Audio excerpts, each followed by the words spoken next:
नमस्कार प्रिय मित्रों, स्वागत है एक बार फिर से आपका आपके अपने YouTube चैनल पर। एक बार फिर से मैं हाजिर हूँ। अब हम शुरू कर रहे हैं मई 2023 की मंथली मैगज़ीन को, और इस मंथली मैगज़ीन को जो है हम पूरा करेंगे। इसमें 168 पेजेज टोटल हैं। 168 पेज जो इसमें उपस्थित हैं उनको हम पढ़ेंगे। सबसे पहला टॉपिक जो हम पढ़ने वाले हैं वो है राज्य व्यवस्था एवं शासन, यानी कि पॉलिटी एंड गवर्नेंस। ठीक है, आपका ये पेपर सेकंड के साथ मैच करेगा। दूसरा जीएस सेकंड जो है उस पेपर से ये रिलेटेड है। तो मई 2023 में जो भी चर्चा में सुर्खियाँ, जो भी न्यूज़ेज, जो भी इम्पोर्टेंट सुर्खियाँ न्यूज़ और जो कुछ भी इम्पोर्टेंट करंट अफेयर्स सुर्खियों में नज़र रहा है उनको हम पढ़ेंगे।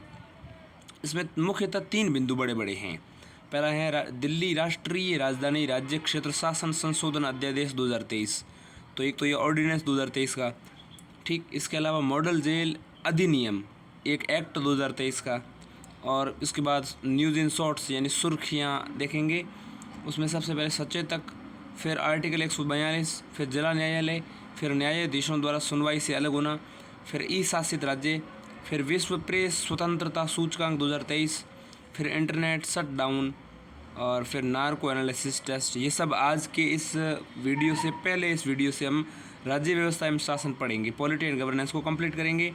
फिर आने वाले वीडियो में हम अंतर्राष्ट्रीय संबंध को पढ़ेंगे, अर्थव्यवस्था को पढ़ेंगे, और सुरक्षा को, फिर पर्यावरण को, और फिर सामाजिक मुद्दे, फिर विज्ञान और प्रौद्योगिकी, और फिर संस्कृति, नीति शास्त्र और सुर्खियाँ, और अंत में समाप्त कर लेंगे हम। तो आज के इस पहले वीडियो से मई 2023 की सीरीज़ को हम शुरू कर रहे हैं। ध्यान दीजिएगा। राज्य व्यवस्था एवं शासन, पॉलिटी एंड गवर्नेंस। पहला ही जो इम्पोर्टेंट टॉपिक है इसका वो है दिल्ली राष्ट्रीय राजधानी राज्य क्षेत्र शासन संशोधन अध्यादेश 2023, national capital territory of Delhi amendment ordinance 2023। ठीक, ये ऑर्डिनेंस 2023 में जो लाया गया अध्यादेश, ये अध्यादेश सुर्खियों में क्यों है, पहली बात तो ये समझेंगे हम। अब देखिए, हाल ही में केंद्र सरकार ने एक संशोधन किया है, और वो संशोधन किया है दिल्ली राष्ट्रीय राजधानी राज्य क्षेत्र शासन अधिनियम में, जो 1991 का है। उस 1991 के अधिनियम में संशोधन हुआ है, जिसको हम कहते हैं GNCTD अधिनियम 1991, दिल्ली राष्ट्रीय राजधानी राज्य क्षेत्र शासन अधिनियम 1991। इसको हम कहते हैं government of national capital territory of Delhi, government of national capital territory of Delhi, GNCTD 1991 act जो है उस अधिनियम में संशोधन किया। और केंद्र सरकार ने राष्ट्रीय राजधानी राज्य क्षेत्र संशोधन अधिनियम जारी किया। इस अध्यादेश के जरिए दिल्ली राष्ट्रीय राजधानी राज्य क्षेत्र GNCTD अधिनियम 1991 में संशोधन हुआ है। देखिए, मैं आपको बताता हूँ कि हाल ही में सुप्रीम कोर्ट जो थी, सुप्रीम कोर्ट ने अनुच्छेद 239 AA का हवाला देते हुए सुप्रीम कोर्ट ने फैसला सुनाया था कि 7वीं अनुसूची की सूची 2 की प्रविष्टि 41 के तहत आने वाली सेवाओं पर विधायी और कार्यकारी निर्णय लेने की शक्ति दिल्ली की निर्वाचित सरकार के पास होगी। ठीक है, सुप्रीम कोर्ट ने ऐसा कहा। अब सुप्रीम कोर्ट के उस निर्णय को बदलने के लिए ऐसा किया गया है। हाल ही में सुप्रीम कोर्ट ने अपने फैसले में राष्ट्रीय राजधानी राज्य क्षेत्र के प्रशासनिक सेवाओं, लोक व्यवस्था, पुलिस और भूमि को छोड़कर दिल्ली सरकार के अधिकार को बरकरार रखा था। इस अध्यादेश के द्वारा सुप्रीम कोर्ट के इस फैसले के प्रभाव को खत्म किया गया है, इसलिए ये लाया गया है। मतलब राष्ट्रीय राजधानी राज्य क्षेत्र प्रशासनिक सेवाएं जो हैं उन पर, प्रशासनिक सेवाओं पर दिल्ली सरकार के अधिकार को बरकरार रखा था सुप्रीम कोर्ट ने। सुप्रीम कोर्ट के इस फैसले को प्रशासनिक सेवाओं पर जो अधिकार बरकरार रखा था दिल्ली सरकार का, जो निर्वाचित सरकार है, मुख्यमंत्री सरकार जो दिल्ली की है, उस विधानसभा सरकार के अधिकार को बरकरार रखा था, लेकिन उस अधिकार को समाप्त कर दिया गया अब ये ऑर्डिनेंस ला करके। देखिए, सुप्रीम कोर्ट का फैसला 2023 का जो है वो समझते हैं। 239 A में दिल्ली केंद्र शासित प्रदेश की बात की गई। अनुच्छेद 239 से लेकर के 242 तक जो है भाग संख्या 8 है और 8 में भाग संख्या 8 के अंतर्गत हम केंद्र शासित प्रदेशों या संघ शासित क्षेत्रों की बात करते हैं। उसमें दिल्ली भी बात है, दिल्ली की बात जो 239A के अंतर्गत होती हैं। तो उसके अंतर्गत ये कहा गया है कि 7वीं अनुसूची जो है, 7th शेड्यूल जो है, उसके अंतर्गत राज्य या केंद्र शासित प्रदेश या जिसकी विधानसभाएं होती, वहाँ पर जो सेवाएं होंगी वो विधायी और कार्यकारी सेवाएं दिल्ली के पास रहनी चाहिए, ऐसा सुप्रीम कोर्ट ने कहा। सुप्रीम कोर्ट ने कहा था कि उपराज्यपाल दिल्ली के विधायी दायरे के भीतर आने वाले मामलों के संबंध में NCT national capital territory Delhi के मंत्री परिषद की सहायता और सलाह पर निर्भर करेगा उपराज्यपाल, ऐसा सुप्रीम कोर्ट ने कहा। मंत्री परिषद यानी कि काउंसिल ऑफ मिनिस्टर्स, उस पर निर्भर करेगा, दिल्ली में जो चयनित सरकार है उस पर। लेकिन केंद्र सरकार को ये जो है सुप्रीम कोर्ट की टिप्पणी पसंद नहीं आई, तो उन्होंने सुप्रीम कोर्ट के इस फैसले को बदलने के लिए ऐसा किया है। और जनरली संसद और जो उच्चतम न्यायालय है उनके बीच के ये टकराव इस तरह के चलते हुए देखे जा सकते हैं। ठीक है, कभी जो है सुप्रीम कोर्ट संसद की शक्ति को दबाती है, तो कभी संसद जो है सुप्रीम कोर्ट के निर्णयों को बदल करके अपनी शक्ति का इस्तेमाल करती हैं। तो ये दोनों हैं एक शक्तिशाली अंग हैं, इन दोनों अंगों में ये टकराव हमेशा देखने को मिलता है। अब क्या किया गया इस अध्यादेश के जरिए, क्या बदला गया इस अध्यादेश में, क्या क्या बिंदु हैं वो देखते हैं। सबसे पहले सेवाओं पर कानून बनाने की शक्ति जो है वो उसकी बात करेंगे। फिर राष्ट्रीय राजधानी सिविल सेवा प्राधिकरण बनाया गया, उसकी बात करेंगे। National capital civil services authority यानी कि NCCSA बनाया गया है। इसके अतिरिक्त तो उपराज्यपाल की शक्तियों की बात यहाँ पर की गई है इस अध्यादेश के जरिए, क्या इसमें बदलाव किया गया वो देखेंगे। और फिर अंत में देखेंगे राष्ट्रपति और राज्यपाल की अध्यादेश जारी करने की शक्ति के संदर्भ में। ठीक है, तो एक एक करके अब समझना शुरू करते हैं। सबसे पहले बात करेंगे सेवाओं पर कानून बनाने की शक्ति किसके पास रहेगी। इस अध्यादेश में ऐसा क्या कहा गया, ऑर्डिनेंस में क्या किया गया, देखिए।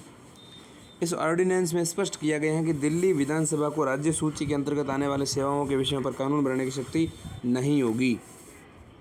ठीक है, दिल्ली विधानसभा जो है उसमें राज्य सूची के अंतर्गत आने वाले सेवाओं के विषय पर कानून बनाने की शक्ति दिल्ली सरकार के पास नहीं होगी। सेवाओं में दिल्ली सरकार के कर्मचारी की नियुक्ति और स्थानांतरण तथा सतर्कता से संबंधित मामले शामिल हैं। सेवाएं यानी कि कर्मचारियों की नियुक्ति भी दिल्ली सरकार नहीं कर सकती, उनका स्थानांतरण भी दिल्ली सरकार नहीं कर सकती, और सतर्कता से संबंधित मामले भी अब दिल्ली सरकार के पास नहीं रहेंगे। तो इसके लिए क्या किया गया, इसके लिए देखिए एक राष्ट्रीय राजधानी सिविल सेवा प्राधिकरण बनाया गया है। इसमें एक नए वैधानिक प्राधिकरण के रूप में national capital civil services authority के लिए national capital civil service authority बनाई गई है।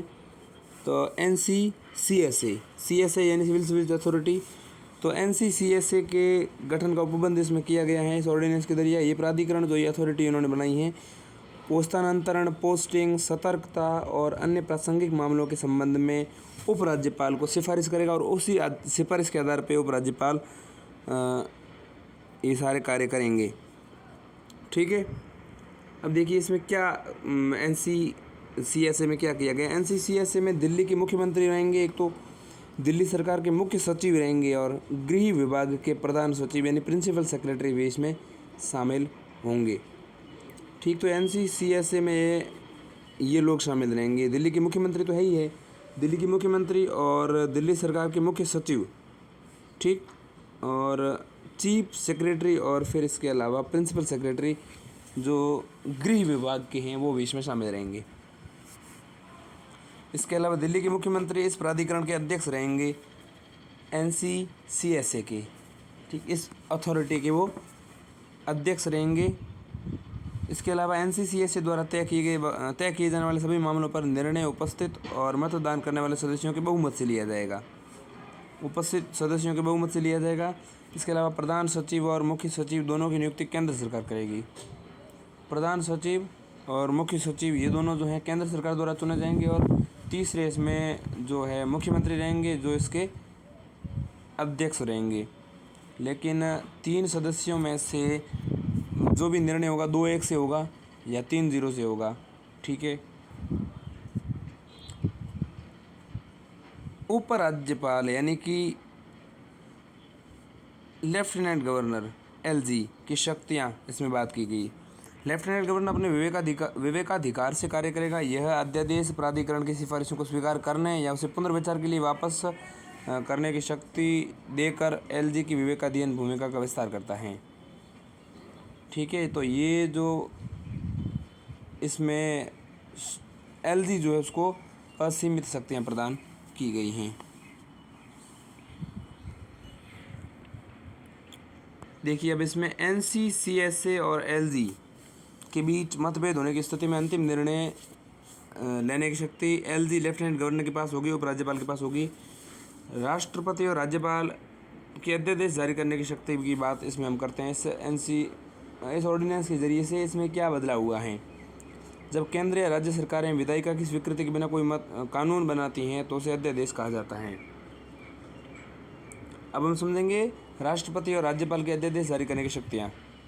जब केंद्र या राज्य सरकारें विधायिका की स्वीकृति के बिना कोई कानून बनाती है उसे अध्यादेश कहते हैं। संसद या राज्य विधानमंडल के दोनों सदनों में से किसी एक के सत्र में नहीं होने पर अध्यादेश जारी किया जाता है।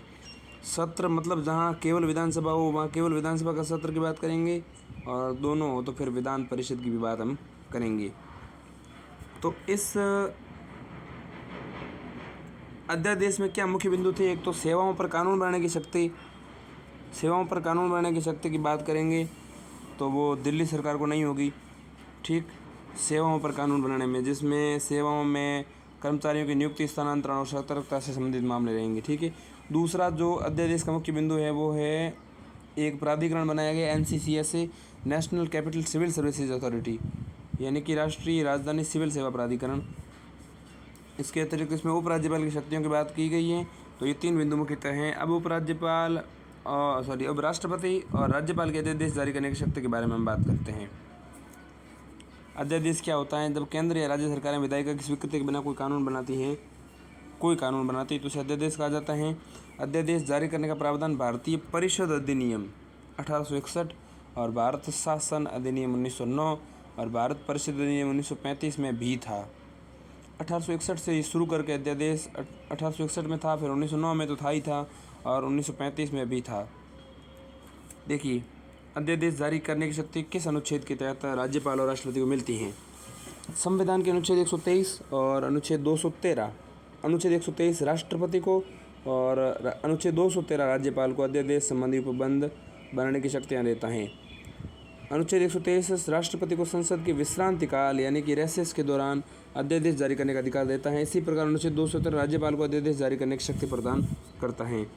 अध्यादेशों को शक्ति और प्रभाव विधायिका द्वारा कानून के समान ही होती है, हालांकि कानून अस्थायी प्रकृति के होते हैं, टेम्परेरी होते हैं।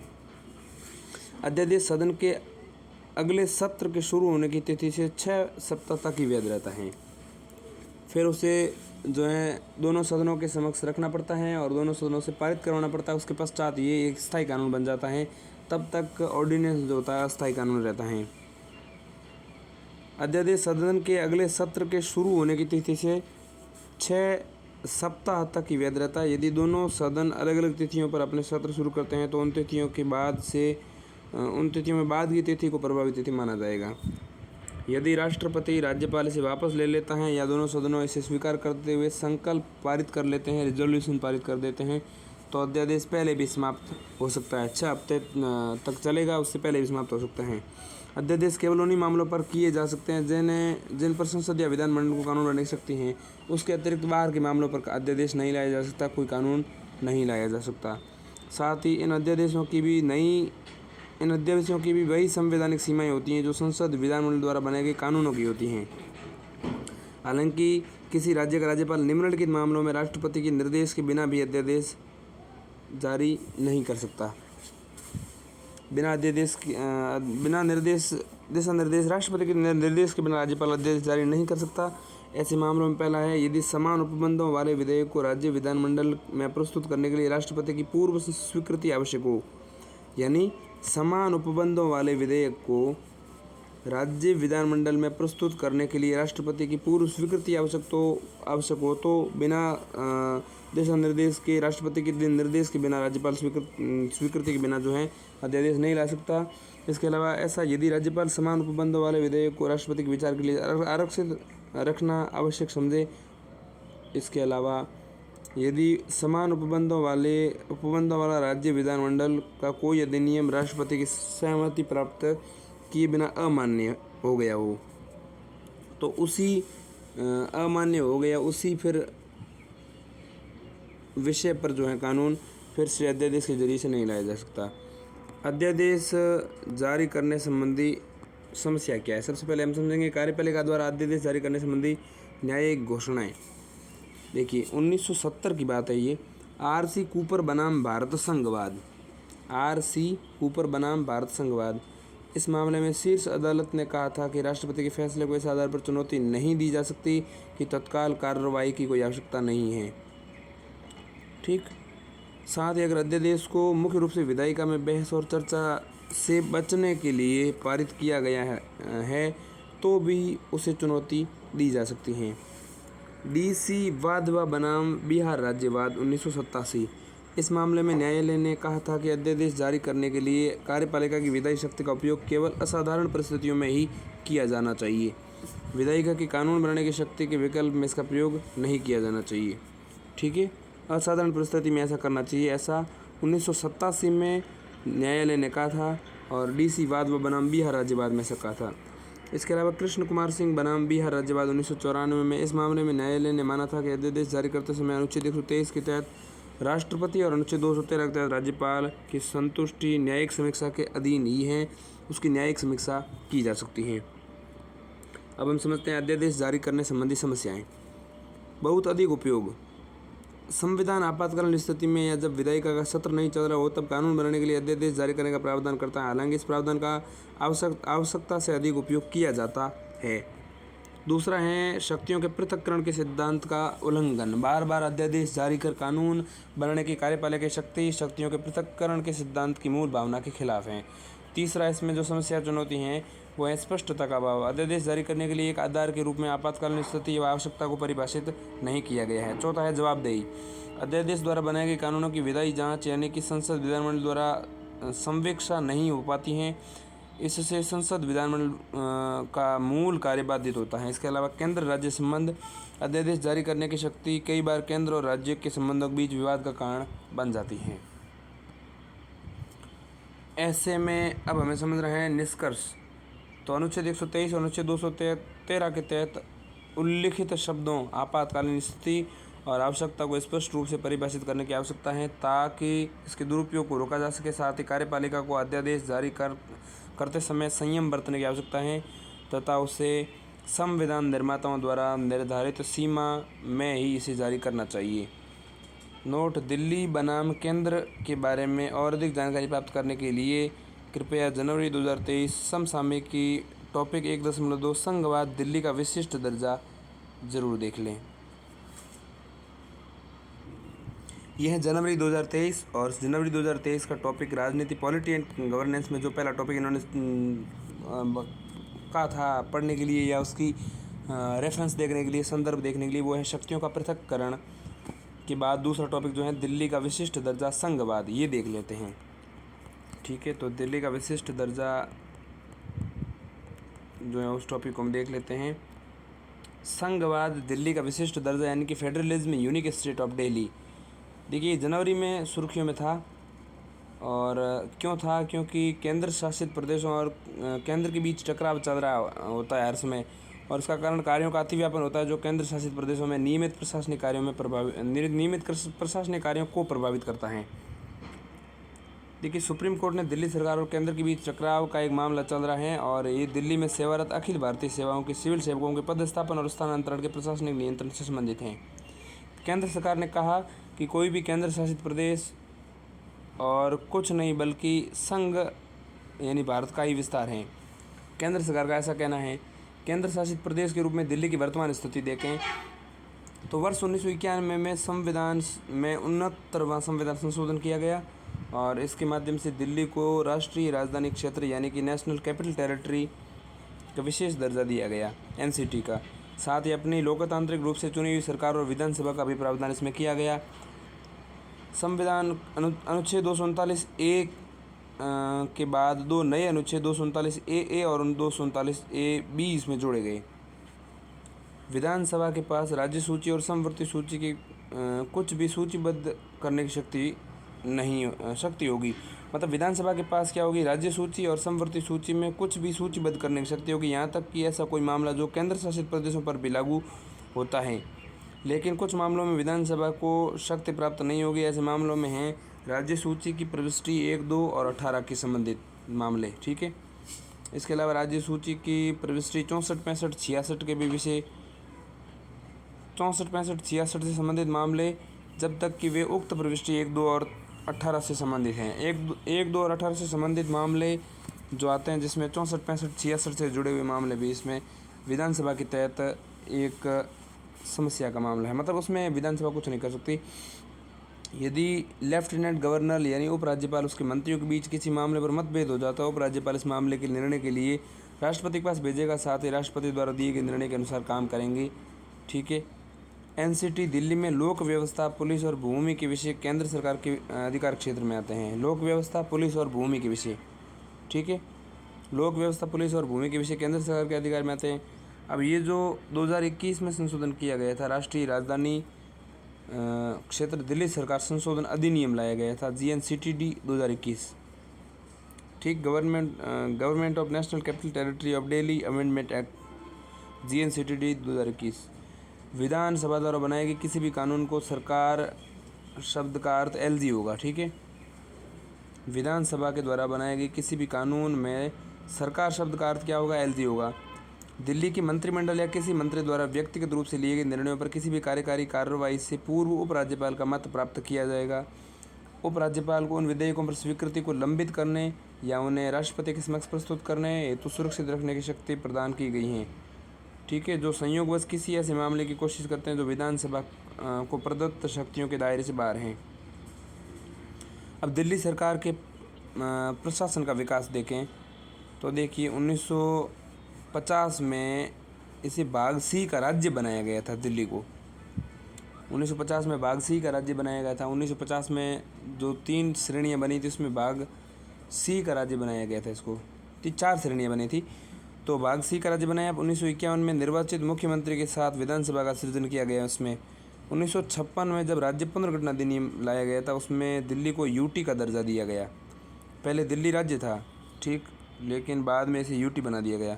1956 के बाद 1966 में दिल्ली को सीमित प्रतिनिधि सरकार प्रदान करने के लिए दिल्ली प्रशासनिक अधिनियम पारित किया गया 1966 में।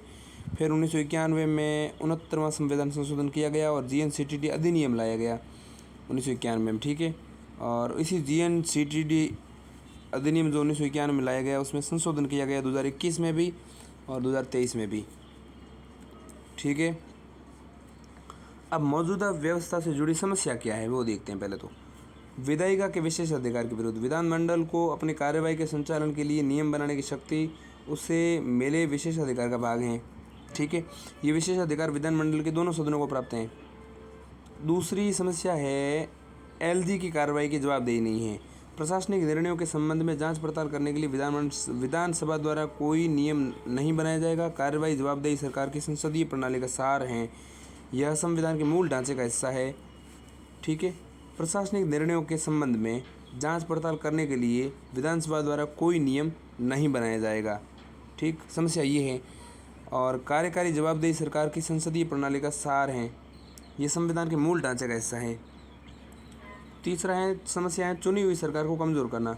सरकार के रूप में LG विधानसभा द्वारा पारित किसी भी कानून को लागू करने या सदन के निर्देशों को लागू करने के लिए बाध्य नहीं है। इसका कारण यह है कि LG विधानसभा के प्रति जवाबदेह नहीं है।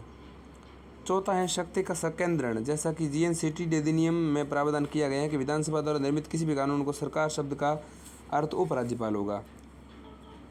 ठीक, इसके लिए यदि दिल्ली का प्रशासन अनुच्छेद 239 ए के प्रावधानों के अनुसार नहीं चलाया जाता है, तब LG की एक रिपोर्ट के आधार पर अनुच्छेद 239 AB के तहत इस क्षेत्र में राष्ट्रपति शासन लागू किया जा सकता है। अब यदि एलजी ही सरकार है तो क्या उसे स्वयं अपने खिलाफ रिपोर्ट देनी होगी या नहीं। ठीक, यदि दिल्ली का प्रशासन अनुच्छेद 239A के प्रावधानों के अनुसार नहीं चलाया जाता है तब एलजी एक रिपोर्ट के आधार पर अनुच्छेद 239AB के तहत इस क्षेत्र में राष्ट्रपति शासन लागू कर सकता है। तो 239AB के तहत राष्ट्रपति शासन दिल्ली के इस क्षेत्र में लागू हो सकता है। यदि एलजी ही सरकार है तो क्या उसे स्वयं के खिलाफ रिपोर्ट देनी होगी या नहीं। इसके अलावा सहकारी संघवाद के खिलाफ भी इसमें एक प्रमुख चुनौती है। यह अधिनियम सहकारी संघवाद की भावना की उपेक्षा करता है। साथ ही NCT national capital territory Delhi सरकार बनाम भारत संघवाद मामले 2018 में सर्वोच्च न्यायालय द्वारा निर्धारित मूलभूत सिद्धांतों के भी विपरीत हैं। सेवा विभाग पर नियंत्रण, चूंकि दिल्ली एक पूर्ण राज्य नहीं इसलिए गवर्नेंस हमेशा विवादास्पद मुद्दा रहा है और सेवा विभाग भी एलजी के अधीन ही रहता है। अब देखिए दिल्ली और पुडुचेरी में एलजी की शक्तियों के बीच अंतर देखते हैं। दिल्ली के एलजी को पुडुचेरी और एलजी से अधिक शक्तियाँ प्राप्त हैं। दिल्ली के एलजी को पुडुचेरी के एलजी से अधिक शक्तियाँ प्राप्त इसमें हैं। दिल्ली के एलजी को कार्यकारी कार्य सौंपे गए हैं। एलजी को मुख्यमंत्री के परामर्श से लोक व्यवस्था, पुलिस और भूमि से जुड़े मामलों की अपनी शक्तियों का प्रयोग करने की अनुमति देती हैं। यदि संविधान के अनुच्छेद 239 के तहत राष्ट्रपति द्वारा जारी किए किसी आदेश के तहत ऐसा उपबंध किया गया है। ठीक है, इसके अलावा दिल्ली का उपराज्यपाल जीएनसीटीडी संशोधन अधिनियम 2021 और राष्ट्रीय राजधानी क्षेत्र सरकार के कार्य संचालन नियम 1993 द्वारा भी निर्देशित हैं। दिल्ली का उपराज्यपाल। वहीं दूसरी ओर पुडुचेरी का एलजी अधिकतर मामलों में संघ राज्य क्षेत्र शासन अधिनियम 1963 के द्वारा निर्देशित होता है। इसके अलावा संविधान के अनुच्छेद 239A सहित जीएनसीटीडी संशोधन अधिनियम 2021 द्वारा स्पष्ट रूप से रेखांकित किया गया कि दिल्ली राष्ट्रीय राजधानी क्षेत्र है। इस कारण यहाँ केंद्र सरकार की भूमिका पुडुचेरी की तुलना में कहीं अधिक है। ठीक है, ऐसे में आगे की राह क्या हो सकती है। तो सहयोगात्मक संरचना यानी कि शीर्ष न्यायालय ने सही निष्कर्ष निकाला था कि संविधान और राष्ट्रीय राजधानी क्षेत्र दिल्ली सरकार अधिनियम 1991 के द्वारा निर्धारित एक सहयोगी संरचना की परिकल्पना करती हैं। इसे केवल संवैधानिक विश्वास के माध्यम से ही साकार किया जा सकता है। दूसरा, इसमें बेहतर मिश्रित संतुलन को अपनाना चाहिए। दिल्ली के विशेष दर्जे और दिल्ली के राष्ट्रीय राजधानी क्षेत्र होने के नाते मूलभूत चिंताओं को ध्यान में रखते हुए इसे अपनाया जाना चाहिए।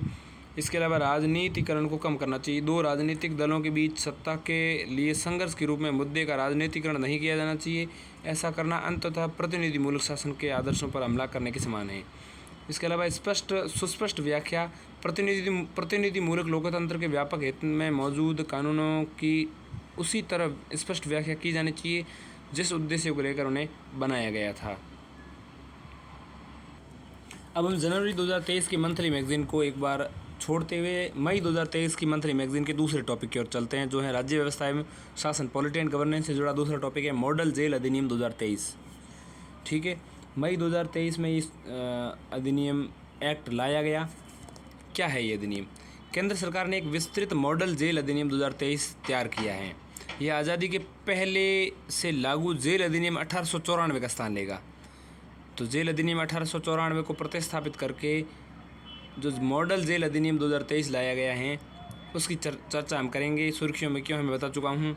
ठीक है, जेल अधिनियम 1894 के बारे में हम जानते हैं। उसका स्थान ये ले लेगा मॉडल जेल अधिनियम 2023। तो जेल अधिनियम 1894 क्या था? देखिए, 1894 का जेल अधिनियम भारत में जेलों के प्रबंधन, उसके प्रशासन से संबंधित पहला कानून भारत में। 1836 में लॉर्ड मैकाले द्वारा जेल अनुशासन समिति का गठन किया गया और इस समिति की सिफारिशों के आधार पर ही इस कानून को पारित किया गया था।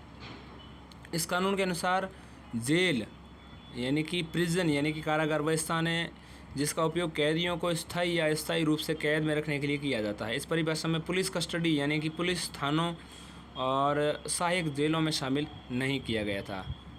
पुलिस कस्टडी अलग है, सहायक जेल जो होते हैं वो भी इसमें शामिल नहीं थे। कारागार का मतलब सज़ा के रूप में जो जेल है वो उसी की बातें की जा रही हैं। इसमें कैदियों के लिए रोज़गार, उसके स्वास्थ्य, उससे मिलने हेतु आने वाले लोगों से जुड़े प्रावधान किए गए हैं। गृह मंत्रालय ने पाया है कि इस कानून में कई खामियां मौजूद हैं, साथ ही इसमें सुधारात्मक उपायों को महत्व नहीं दिया गया है। गृह मंत्रालय ने पुलिस अनुसंधान और विकास ब्यूरो यानी कि BPR&D, पुलिस अनुसंधान और विकास ब्यूरो, तो BPR&D यानी bureau of police research and development, तो विकास ब्यूरो यानी कि ब्यूरो की बात करेंगे तो ब्यूरो किसके लिए, एक तो पुलिस अनुसंधान और विकास के लिए जो ब्यूरो बना हुआ है, तो पुलिस अनुसंधान और विकास के लिए ब्यूरो यानी कि bureau of police research and development.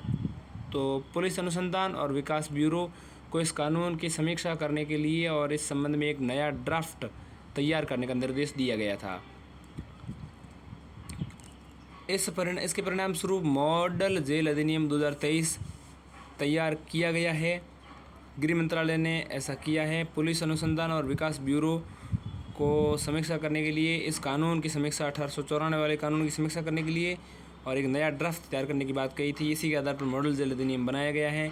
गृह मंत्रालय के दिशा निर्देश पर पुलिस अनुसंधान और विकास ब्यूरो जो है उसने 1894 के इस कानून को, जिसको हम जेल अधिनियम 1894 कहते हैं, उसकी समीक्षा करके उसमें सुधार, इस संबंध में एक नया ड्राफ्ट तैयार करने का निर्देश दिया था। अब देखिए वर्तमान जेल कानून की सुधार की आवश्यकता है क्यों, पहली बात तो ये देखते हैं। तो इसमें समझेंगे औपनिवेशिक चरित्र इसमें है, इस वजह से। दूसरा, जेलों को सुधारात्मक बनाना है, इसमें पॉइंट ये होगा। इसके अलावा तीसरा पॉइंट है कैदियों के रहने की बेहतर सुविधा के लिए। ये ध्यान रखना चाहिए कि भारत की जेलों का कामकाज इसी कानून के तहत चलता है, 1894 के इस कानून के तहत ही, जबकि इस कानून को अंग्रेजों ने राजनीतिक कैदियों का दमन करने के लिए लागू किया था। वर्तमान में भी इस कानून की राजनीतिक दुरुपयोग किया जा सकता है। इस पुराने कानून में अभी भी पुरुष कैदियों को कोड़े मारने का प्रावधान है, लेकिन इसमें 30 से अधिक कोड़े मारने की अनुमति नहीं दी गई है। दूसरा, जेलों को सुधारात्मक बनाना। 1894 का कानून अपराधियों को हिरासत में रखने और जेलों में अनुशासन और व्यवस्था को बनाए रखने पर केंद्रित है। इसमें कैदियों के सुधार और पुनर्वास के लिए कोई विशेष प्रावधान नहीं किया गया था 1894 के कानून में। आज जेलों को सुधार लाने वाली संस्था के रूप में देखा जाता है। तीसरा है कैदियों के रहने की बेहतर सुविधा के लिए। जेलों को आधुनिक बनाने की ज़रूरत है, जिसमें कठोर सुरक्षा उपायों के साथ साथ नवीन तकनीकों का इस्तेमाल होना चाहिए। इसके अलावा कैदियों को फिर से समाज का हिस्सा बनने में उसकी मदद के लिए जेलों को बेहतर जीवन और स्वास्थ्य संबंधी सुविधाओं, पुस्तकालयों और प्रशिक्षण कार्यक्रमों के शुरू करने की आवश्यकता है। इसके अलावा जेलों में हत्याएं व हिंसाएं देखें तो जेलों के भीतर हत्याएं और सामूहिक हिंसा की घटना होती रहती है। उदाहरण के लिए हाल ही में तिहाड़ जेल के अंदर एक गिरोह के सदस्यों ने 33 वर्षीय एक कैदी की कथित तौर पर धारदार हथियार से हत्या कर दी। तो तिहाड़ जेल के अंदर जो हत्या हुई, इस तरह की हत्याएं सामान्यतः होती रहती हैं जेलों के भीतर। तो इसको सुधार करने के लिए नया कानून लाया गया है।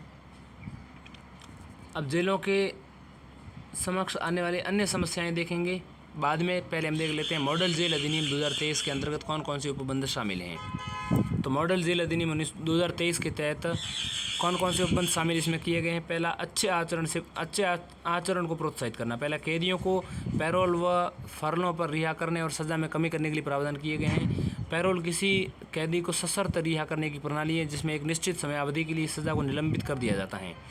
लंबी अवधि के कारावास के मामले में कैदी को फरलों पर रिहा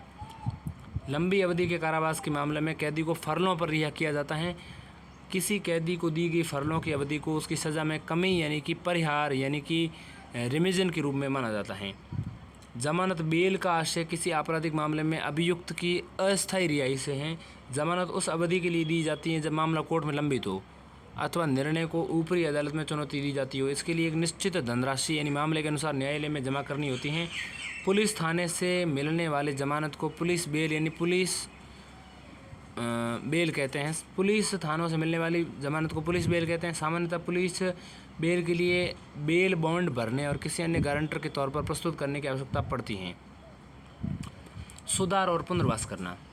कैदियों के प्रति दृष्टिकोण में परिवर्तन लाना, कैदियों को व्यावसायिक प्रशिक्षण प्रदान करना और उसका कौशल विकास करना। इसके अलावा बेहतर रक्षा और सुरक्षा के लिए महिलाओं और ट्रांसजेंडर कैदियों के लिए अलग जेल की व्यवस्था का प्रावधान किया गया है।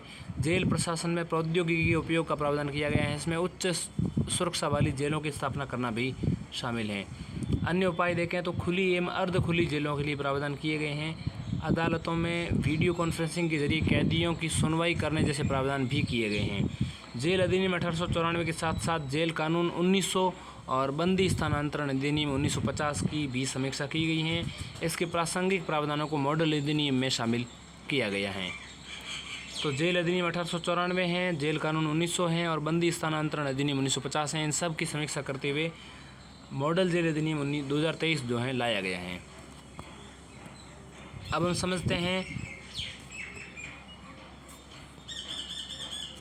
जेलों के समक्ष आने वाली अन्य समस्याएं। देखिए, विचाराधीन कैदियों की विचाराधीन कैदियों की अधिक संख्या जो है ये एक प्रमुख समस्या है। 2021 के लिए भारतीय कारागार सांख्यिकी के अनुसार जेलों में बंद कैदियों में से 77% से अधिक कैदी ऐसे हैं जिनके मामले कोर्ट के विचाराधीन हैं। इन्हीं आंकड़ों के अनुसार देश के सभी कैदियों में से 25% कैदी अनपढ़ हैं। दूसरा है कैदियों को रखने की जेलों की क्षमता। 2021 के NCRB के आंकड़ों के अनुसार पूरे भारत की जेलों में 5,54,034 लोग बंद हैं, जबकि इन जेलों की क्षमता जो है 4,25,609 लोगों की हैं। दिल्ली की जेलों में कैदियों को रखने की क्षमता जो है ऑक्यूपेंसी रेट दर 183% है। ठीक है। जमानत मिलने में कठिनाई। इस संबंध में निर्णय प्रक्रिया में देरी, जमानत आवेदन दाखिल करने के लिए जरूरी सहायता का अभाव या जमानत की शर्तों को पूरा करने में असमर्थता जैसी समस्याएं मौजूद हैं। इस कारण विचाराधीन कैदी लंबे समय तक जेल में रहने के लिए मजबूर हो जाते हैं। इस संदर्भ में सुप्रीम कोर्ट ने जमानत देने की प्रक्रिया को कारगर बनाने के लिए केंद्र सरकार को एक अलग जमानत कानून बनाने पर विचार करने का निर्देश दिया है। सुप्रीम कोर्ट ने जमानत देने की प्रक्रिया को कारगर बनाने के लिए केंद्र सरकार को एक अलग जमानत कानून बनाने पर विचार करने का निर्देश दिया है। जेल अधिकारियों के खाली पड़े पद। देखिए, उत्तराखंड, छत्तीसगढ़, बिहार, झारखंड जैसे जेल अधिकारियों में 40% से भी ज़्यादा पद खाली पड़े हैं। इससे मौजूदा अधिकारियों पर काम का बोझ बढ़ता है। ये जेलों के खराब प्रबंधन और जेलों के भीतर होने वाले अपराधों का प्रमुख कारण है। जेलों में अप्राकृतिक मौतें। 2021 के अनुसार भारतीय कारागार सांख्यिकी के अनुसार 2021 में 185 कैदियों की मौत अप्राकृतिक कारणों से हुई हैं। ठीक है। और भारतीय कारागार सांख्यिकी के अनुसार 2021 में ऐसा हुआ है। इनमें से 150 कैदियों ने आत्महत्या की थी। जेलों में सुधार हेतु दिए गए सुझाव। सुप्रीम कोर्ट ने कारावास और हिरासत के संबंध में 3 व्यापक सिद्धांतों को रेखांकित किया है जिनका पालन किया जाना चाहिए। क्या किया है? पहला तो देखिए, पहला ये ध्यान रखा जाना चाहिए कि जेल में बंद व्यक्ति नॉन पर्सन न बन जाए। नॉन पर्सन मतलब अस्तित्वहीन, महत्वहीन, अधिकार से रहित, उपेक्षित अथवा भुला दिया गया हो ऐसा व्यक्ति न बने। दूसरा, जेल में बंद व्यक्ति जेल की बाउंड्री के भीतर सभी मानवाधिकारों का हकदार हैं। तीसरा, जेल में बंद व्यक्ति की पीड़ा को किसी भी तरीके से और बढ़ाने का औचित्य नहीं है। जेल में कैद होने से व्यक्ति पहले ही कष्ट झेल रहा होता है, तो इसलिए पीड़ा नहीं बढ़ा सकते। अब देखिए, जमानत का आसान प्रावधान। दंड प्रक्रिया संहिता यानी CRPC की धारा 436A के अनुसार, दंड प्रक्रिया संहिता 436A के अनुसार मृत्युदंड वाले अपराध को छोड़कर किसी अन्य अपराध का दोषी व्यक्ति उस अपराध के लिए निर्धारित कारावास की अधिकतम अवधि आधे से अधिक समय में जेल बंद है, वह जमानतदार यानी कि श्योरिटीज़ की सहायता से या बिना जमानत पर रिहा होने का हकदार हैं। जमानत के मामले का तेजी से निपटान। हुसैन और अन्य बनाम भारत संघवाद 2017 में सुप्रीम कोर्ट ने कहा था कि जमानत का सिद्धांत एक मानदंड है, जबकि जेल में रखना एक अपवाद है।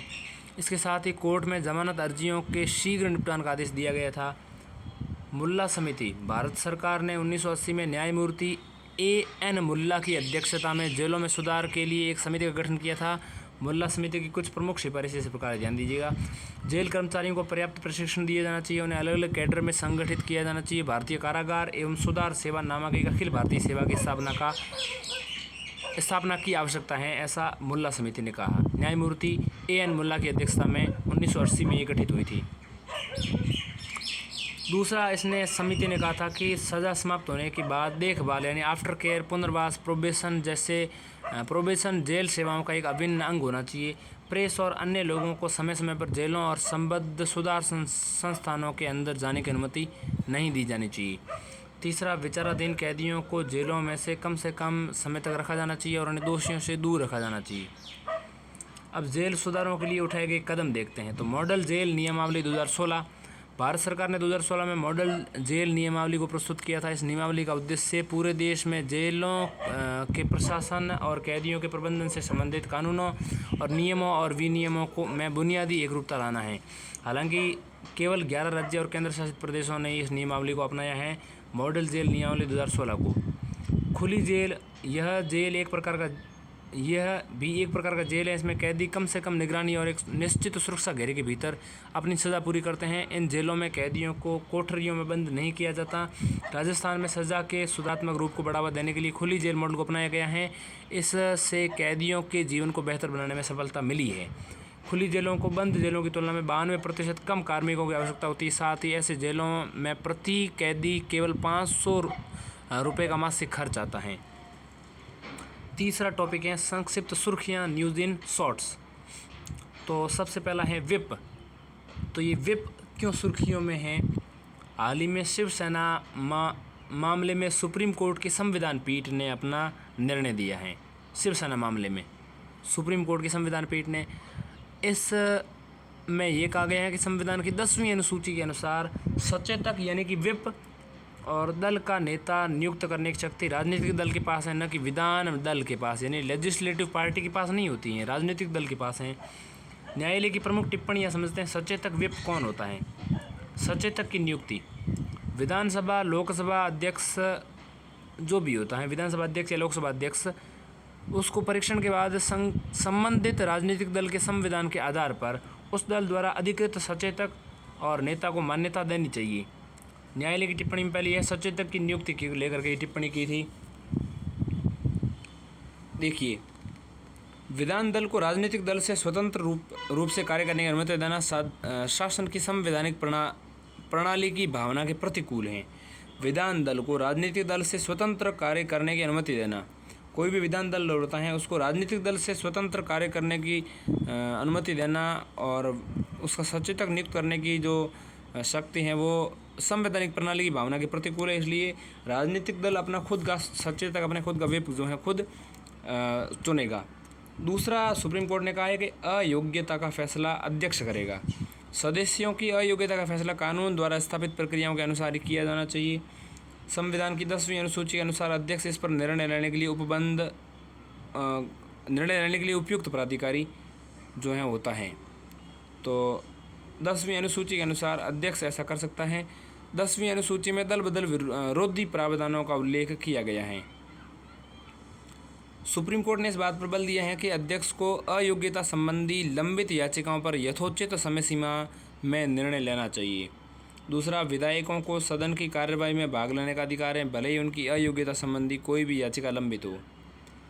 शक्ति परीक्षण यानी कि फ्लोर टेस्ट, राज्यपाल शक्ति परीक्षण करने का आदेश तभी जारी करेगा। राज्यपाल शक्ति परीक्षण कराने का आदेश तभी जारी करेगा जब उसे इस बात के पर्याप्त तथ्य प्राप्त हो जाएं कि सरकार ने सदन का विश्वास खो दिया है, तब वो शक्ति परीक्षण करा सकती हैं। अब भारत में व्हिप को सबसे पहले समझते हैं। व्हिप सदन में किसी राजनीतिक दल के सदस्यों को कुछ निश्चित निर्देशों के पालन के लिए जारी लिखित आदेश हैं। साथ ही इस तरह के निर्देश जारी करने के लिए राजनीतिक दल के अधिकृत सदस्य को भी व्हिप या सचेतक कहा जाता है। राजनीतिक दल अपने सदस्यों को व्हिप जारी कर सकते हैं। व्हिप जारी करने के लिए राजनीतिक दल सदन के अपने एक वरिष्ठ सदस्य को नियुक्त करते हैं और इस सदस्य को मुख्य सचेतक यानी चीफ व्हिप कहा जाता है और उसकी सहायता के लिए अतिरिक्त सचेतक भी नियुक्त किए जा सकते हैं। अब हम समझते हैं अनुच्छेद 142। आर्टिकल 142 क्या है? सबसे पहले ये समझेंगे आर्टिकल 142 आता कहाँ है। देखिए, ये 5वें भाग के अंतर्गत ही आना चाहिए, क्योंकि 5वें में 152 से लेकर के 151 तक के अनुच्छेद आते हैं। उसमें 142 जो हैं वो आर्टिकल ये आ जाता है, सुप्रीम कोर्ट 147 तक हो जाता है, तो उसी के अंतर्गत ही सुप्रीम कोर्ट से जुड़ा हुआ 142 होना चाहिए। तो सुप्रीम कोर्ट से जुड़ा हुआ ये है, क्योंकि सुप्रीम कोर्ट का जो अधिकार क्षेत्र है वो 124 से लेकर 147 तक है, तो उसके अंतर्गत 142 आता है। सुप्रीम कोर्ट ने निर्णय दिया है कि वह अनुच्छेद 142 के तहत किसी दंपत्ति के तलाक को सीधी मंजूरी दे सकता है। ठीक है, अनुच्छेद 142 के तहत सीधी तलाक की मंजूरी किसी दंपत्ति को दी जा सकती है। सुप्रीम कोर्ट ने अपने निर्णय में कहा है कि यदि पति पत्नी का रिश्ता इतना ख़राब हो चुका है कि वह सुलह होने की संभावना बची ही नहीं है, तब वह हिंदू विवाह अधिनियम HMA हिंदू मैरिज एक्ट 1955 के तहत निर्धारित अवधि की प्रतीक्षा किए बिना सीधी तलाक की मंजूरी 142 के तहत दे सकता है। HMA की धारा 13B(2) के अनुसार जिला न्यायालय को दंपत्ति द्वारा तलाक की मांग करने वाली अर्जी दाखिल करने की तारीख से 6 माह के बाद उसी तारीख से 18 महीने के पहले कारणों से संतुष्ट होने पर तलाक का आदेश पारित करना होगा। ठीक है, हिंदू मैरिज एक्ट 1955 है, उसकी बात यहाँ पर की जा रही है। हिंदू मैरिज एक्ट 1955 की धारा 13B(2) के अनुसार जिला न्यायालय को दंपत्ति द्वारा तलाक की मांग करने वाली अर्जी दाखिल करने की तारीख से 6 माह बाद और उसी तारीख से 18 महीने पहले कारणों से संतुष्ट होने पर तलाक का आदेश पारित करना होगा। हालांकि सुप्रीम कोर्ट ने स्पष्ट कर दिया था कि पति पत्नी के बीच सुलह की होने की गुंजाइश नहीं बचे रहने के आधार पर तलाक देना अधिकार का नहीं बल्कि विवेक का विषय है। अधिकार नहीं मिलेगा, ये विवेक के आधार पर तय करना होगा। इसके अलावा अनुच्छेद 142 संविधान का अनुच्छेद 142 सुप्रीम कोर्ट को उन मामलों में पक्षकारों के बीच पूर्ण न्याय करने का अधिकार देता है जहां कानून या संविधि कई बार कोई उपचार समाधान प्रदान नहीं करता है। अनुच्छेद 142 के तहत प्रदत्त शक्तियां अपनी प्रकृति में व्यापक हैं। इस कारण सुप्रीम कोर्ट ने अपने अलग अलग निर्णयों के तहत इसके दायरे और सीमा को परिभाषित किया है। इन निर्णयों के कुछ उदाहरण निम्नलिखित हैं। अनुच्छेद 142 के दायरे किस प्रकार से तय किए गए, देखिए। प्रेमचंद गर्गवाद 1962 में क्या कहा सुप्रीम कोर्ट ने? इस निर्णय में अनुच्छेद 142 के तहत सुप्रीम कोर्ट की शक्तियों के प्रयोग के लिए कुछ सीमाएं निर्धारित की गई थी। इसके अलावा यूनियन कार्बाइड कॉरपोरेशन बनाम भारत संघवाद 1991 में सुप्रीम कोर्ट ने इस मामले में अनुच्छेद 142 के व्यापक दायरे का उल्लेख करते हुए पीड़ितों के लिए मुआवजे का आदेश दिया था। और सुप्रीम कोर्ट एसोसिएशन बनाम भारत संघवाद 1998 में भी इस तरह के अनुच्छेद 142 की चर्चा हुई थी। इस निर्णय के अनुसार 142 के तहत प्रदत्त शक्तियाँ पूरक के रूप में हैं। इन शक्तियों को मूल कानून के बदलने या उस पर प्रभावी होने के लिए उपयोग नहीं किया जा सकता। सबसे पहले हम समझते हैं अनुच्छेद 142 की आलोचना क्यों होती है। अनुच्छेद 142 की आलोचना के 3 बिंदु मुख्यतः हैं। पहला यह है कि इस अनुच्छेद के तहत प्रदत्त शक्तियों की व्यापक प्रकृति मनमानी और स्पष्ट है, इसका कोई निश्चित दायरा नहीं है। दूसरा, इसमें पूर्ण न्याय को लेकर के पूर्ण न्याय शब्दावली की मानक परिभाषा का अभाव है। तीसरा, ये शक्तियों के पृथक्करण के सिद्धांत का क्या करता है? उल्लंघन करता है। तीसरी सुर्खी है जिला न्यायालय, डिस्ट्रिक्ट जुडिशरी। क्यों है ये सुर्खियों में? सुप्रीम कोर्ट ने स्पष्ट किया कि जिला न्यायालयों की स्वतंत्रता भी संविधान के मूल ढांचे का हिस्सा है। न्यायालय ने अखिल भारतीय न्यायाधीश संघ बनाम भारत संघवाद के फैसले को सुनाते हुए न्यायपालिका से जुड़े संबंधित कुछ सिद्धांतों पर प्रकाश डाला है जिला न्यायालय। ठीक है, अब न्यायालय जो है उसने सुप्रीम कोर्ट ने स्पष्ट किया कि जिला न्यायालयों की स्वतंत्रता भी संविधान के मूल ढांचे का हिस्सा है। न्यायालय ने अखिल भारतीय न्यायाधीश संघ बनाम भारत संघवाद के फैसले को सुनाते हुए न्यायपालिका से संबंधित कुछ सिद्धांतों पर प्रकाश डाला है। अब क्या जिला न्यायपालिका से जुड़े मामलों पर उसने प्रकाश डाला है? सुप्रीम कोर्ट ने कहा है कि जिला न्यायालयों की स्वतंत्रता समान रूप से संविधान के मूल ढांचे का हिस्सा है, क्योंकि ये कानून के शासन को बनाए रखने के महत्वपूर्ण भूमिका निभाती हैं। न्यायिक स्वतंत्रता और न्याय तक पहुंच संविधान के भाग 3 का कार्यान्वयन सुनिश्चित करते हैं। जिला न्यायालय हाईकोर्ट और सुप्रीम कोर्ट के बीच वेतन, पेंशन और अन्य सेवा शर्तों के मामले में देश भर में एक रूपता बनाए रखी जानी चाहिए। इसके अलावा सुप्रीम कोर्ट ने शक्तियों के पृथक्करण के बारे में कहा है कि न्यायपालिका के पदाधिकारियों और विधायिका कार्यपालिका के कर्मचारियों से अलग माना जाना चाहिए। पद, नाम और सेवा शर्तों में एक रूपता। एकीकृत न्यायपालिका का अर्थ है कि एक राज्य के न्यायाधीशों की सेवा शर्तें अन्य राज्यों के समान पद पर नियुक्त न्यायाधीशों की सेवा शर्तों के समान होनी चाहिए। एक रूपता का अर्थ ये है। न्यायालय के एक रिकॉर्ड के अनुसार जिला न्यायालयों में एक दिन में लगभग 11 लाख मामलों की सुनवाई होती है। जिला न्यायाधीश जिले में सर्वोच्च न्यायिक प्राधिकारी हैं। अधीनस्थ न्यायपालिका का संगठनात्मक ढांचा, अधिकारिता और नामकरण राज्य निर्धारित करते हैं। इस कारण से जिला न्यायालयों की स्थिति एक राज्य से दूसरे राज्य में अलग अलग हो सकती हैं। जिला न्यायालय मुख्यतः त्रिस्तरीय ढांचे पर आधारित होते हैं।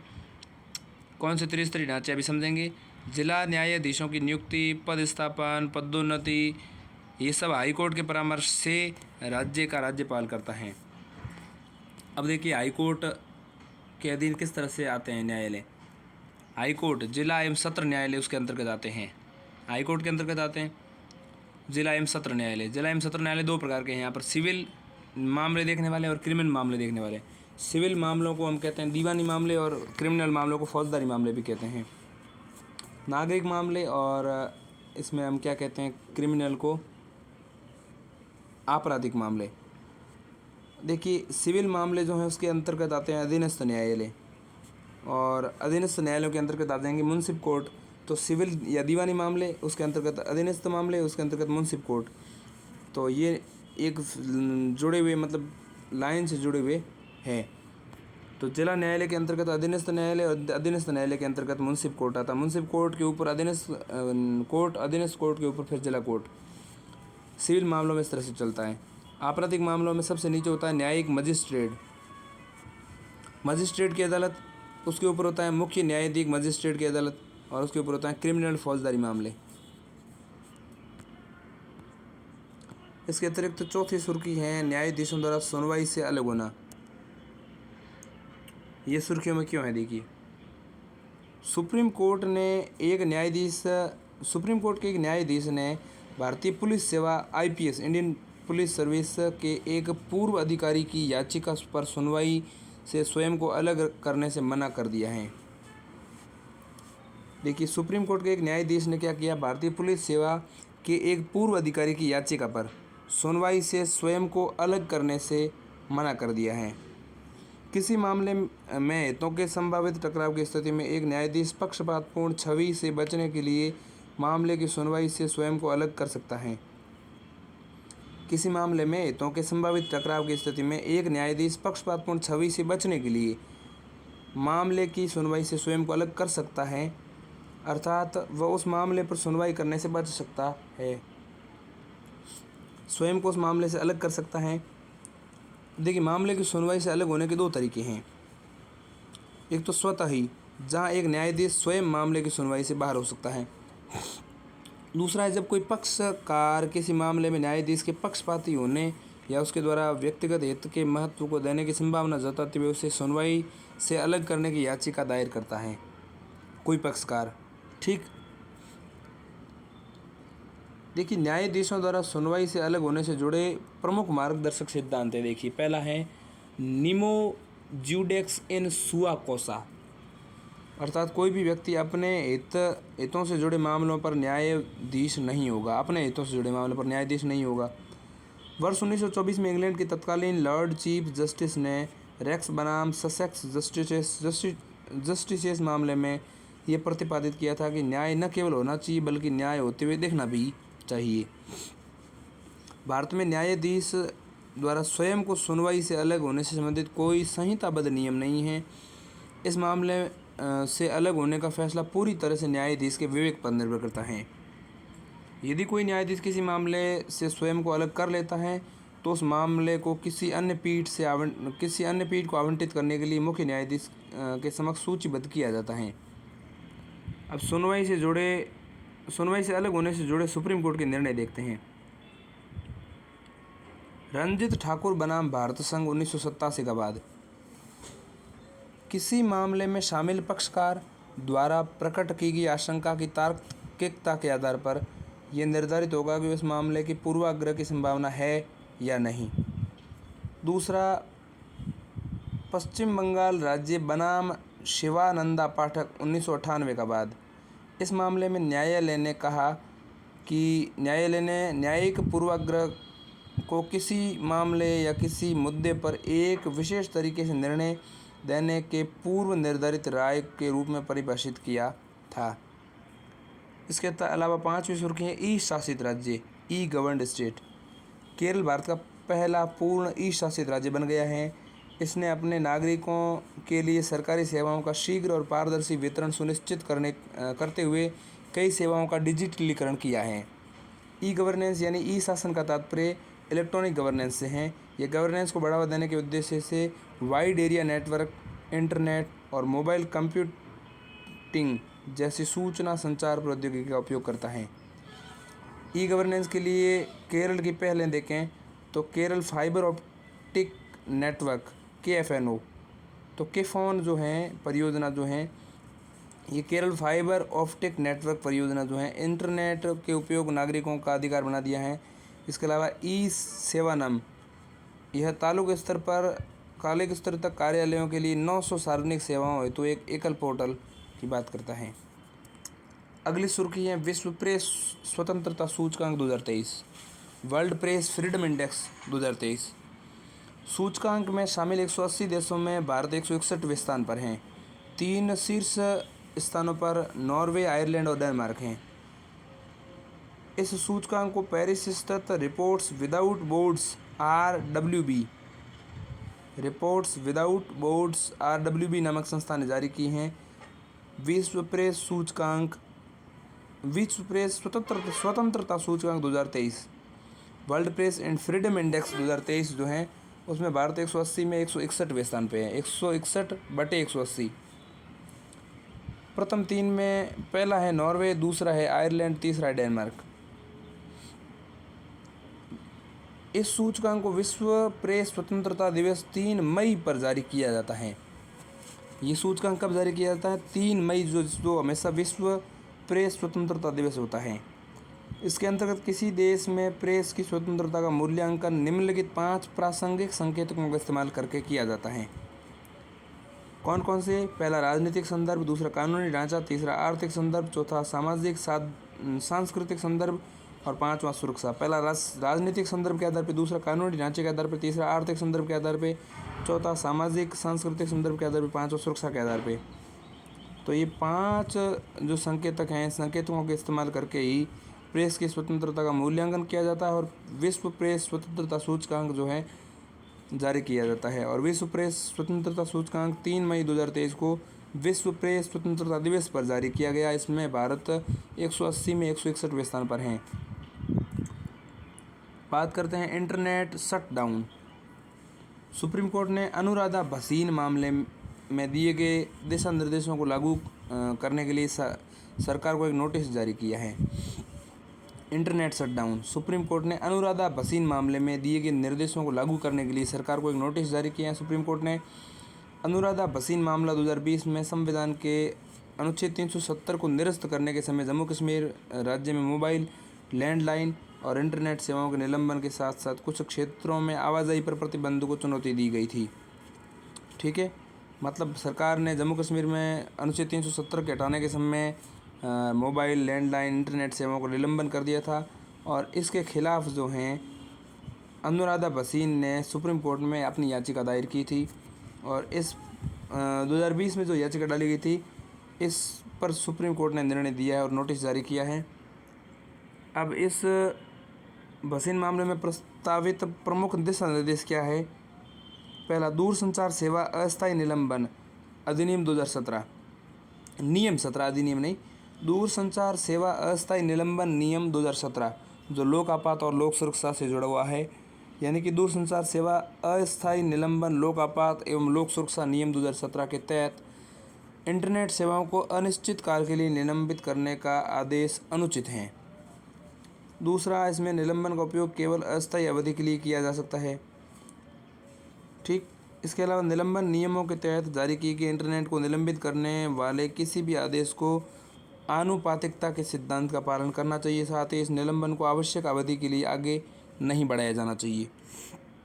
निलंबन नियमों के तहत इंटरनेट को निलंबित करने का कोई भी आदेश न्यायिक समीक्षा के अधीन है।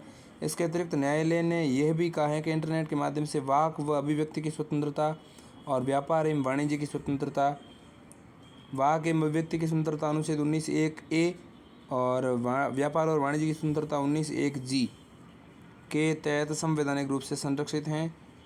न्यायालय ने ये भी कहा है। ठीक है, इंटरनेट के माध्यम से वाक एवं अभिव्यक्ति की स्वतंत्रता, और दूसरा व्यापार एवं वाणिज्य की स्वतंत्रता जो है अनुच्छेद 19(1)(a) वाक एवं अभिव्यक्ति की स्वतंत्रता 19(1)(a) के अंतर्गत आ जाएगी, और 19(1)(g) के अंतर्गत जो है संवैधानिक रूप से संरक्षित अधिकार की बात की जाती है। भारत में इंटरनेट शटडाउन से संबंधित प्रावधान। वर्तमान में दूरसंचार सेवाओं का निलंबन, इंटरनेट शटडाउन सहित दूरसंचार सेवा अस्थायी निलंबन लोक आपात और लोक सुरक्षा नियम 2017 द्वारा शासित होता है। इन नियमों को भारतीय टेलीग्राफ अधिनियम 1885 के तहत अधिसूचित किया गया है। 2017 के इस नियम को लोक आपातकाल के आधार पर किसी क्षेत्र में दूरसंचार सेवाओं को अस्थायी रूप से बंद करने का प्रावधान करते हैं। इसमें दूरसंचार सेवाओं को एक बार में केवल 15 दिन तक ही बंद किया जा सकता है। अगली सुर्खी है नार्को एनालिसिस टेस्ट की। नार्को एनालिसिस टेस्ट सुर्खियों में क्यों है? हाल ही में दिल्ली में प्रदर्शन कर रहे पहलवानों ने सुप्रीम कोर्ट की निगरानी में कथित आरोपी का नार्को टेस्ट कराने की मांग की है। नार्को टेस्ट में सोडियम पेंटोथल नामक दवा को संबंधित व्यक्ति के शरीर में इंजेक्ट कराया जाता है। सोडियम पेंटोथल को ट्रूथ सीरम भी कहा जाता है। इस इंजेक्शन के कारण व्यक्ति की आत्म चेतना कम हो जाती है। इससे व्यक्ति बोलने से पहले सोचने समझने की स्थिति में नहीं रहता और ये आशा की जाती है कि वह सही जानकारी देगा। यह टेस्ट एक मनोवैज्ञानिक और जांच अधिकारी और एक फोरेंसिक विशेषज्ञ के मार्गदर्शन और देखरेख में किया जाता है। सेल्वी और अन्य बनाम केरल बनाम कर्नाटक राज्य और अन्य वाद 2010 जो है उसमें सुप्रीम कोर्ट ने निर्णय दिया था कि किसी भी व्यक्ति का नार्को एनालिसिस टेस्ट या ब्रेन मैपिंग या पॉलीग्राफ टेस्ट उसकी सहमति के बिना नहीं किया जा सकता। 2010 में सुप्रीम कोर्ट ने ऐसा कहा था। कौन से निर्णय में? सेल्वी और अन्य बनाम के कर्नाटक राज्य और अन्य वाद 2010 में ऐसा सुप्रीम कोर्ट ने कहा कि नार्को एनालिसिस हो, चाहे ब्रेन मैपिंग हो, चाहे पॉलीग्राफ टेस्ट हो, उसकी सहमति के बिना नहीं लाया जा सकता। ये निर्णय निम्नलिखित मूल अधिकारों को ध्यान में रखते हुए दिया गया था। देखिए अनुच्छेद 20 के अंतर्गत 3 जो है 20(3) अनुच्छेद 20 में 3 बिंदु है। तीसरा बिंदु कहता है अपराधों के लिए दोष सिद्धि के संबंध में संरक्षण। संविधान के अनुच्छेद 20(3) अपराधों के संबंध में दोष सिद्धि के संबंध में संरक्षण कहा गया है। किसी अपराध के आरोपी को व्यक्ति के खिलाफ गवाही देने के लिए मजबूर नहीं किया जाएगा। इसके अलावा अनुच्छेद 21 प्राण और दैहिक स्वतंत्रता का अधिकार।